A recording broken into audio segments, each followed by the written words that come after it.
Self observation का क्या मतलब होता है, यह आज की इस वीडियो में सीख लेते हैं। सेल्फ ऑब्जर्वेशन का मतलब होता है स्व अवलोकन या आत्मनिरीक्षण, यानी कि जब आप खुद से ही अपने विचारों को और अपनी भावनाओं को समझने की कोशिश करते हैं या अपने व्यवहार को ऑब्जर्व करने की कोशिश करते हैं। यानी कि जैसे मान लीजिए आप कोई भी व्यवहार किस तरह से करते हैं, या आप जो जैसा व्यवहार करते हैं वो सही है या नहीं है, या आपको किस कंडीशन में कैसा फील होता है जब आप खुद पर ही एक तरीके से नज़र रखते हैं या खुद का ही निरीक्षण करने की कोशिश करते हैं कि मैं कैसा व्यवहार करता हूँ या मेरे इमोशंस किस टाइम कैसे होते हैं, तो उसको सेल्फ ऑब्जर्वेशन कहा जाता है। जब खुद ही खुद पर आप एक तरीके से नज़र रखते हैं या अपने आप को समझने की, अपनी भावनाओं को, अपने इमोशंस को या अपने व्यवहार को समझने की कोशिश करते हैं, तो उसको सेल्फ ऑब्जर्वेशन कहा जाता है। जैसे कि अगर आप ये कहें कि आत्मनिरीक्षण व्यक्तिगत विकास और आत्म सुधार की कुंजी है,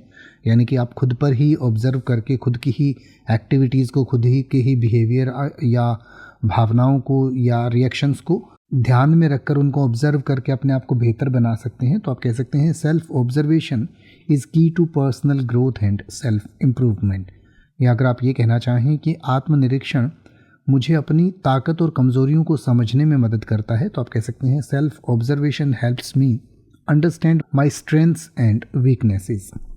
अब आप किसी भी वर्ड का मतलब हिंदी और इंग्लिश में YouTube पर सर्च कर सकते हैं। आपको मेरी वीडियो मिल जाएगी जिसमें आप बिना किसी फालतू बकवास के सीधा उस वर्ड का मतलब समझ पाएंगे। तो ऐसी ही वीडियोस को देखते रहने के लिए चैनल को सब्सक्राइब करें और बेल आइकन को प्रेस करें।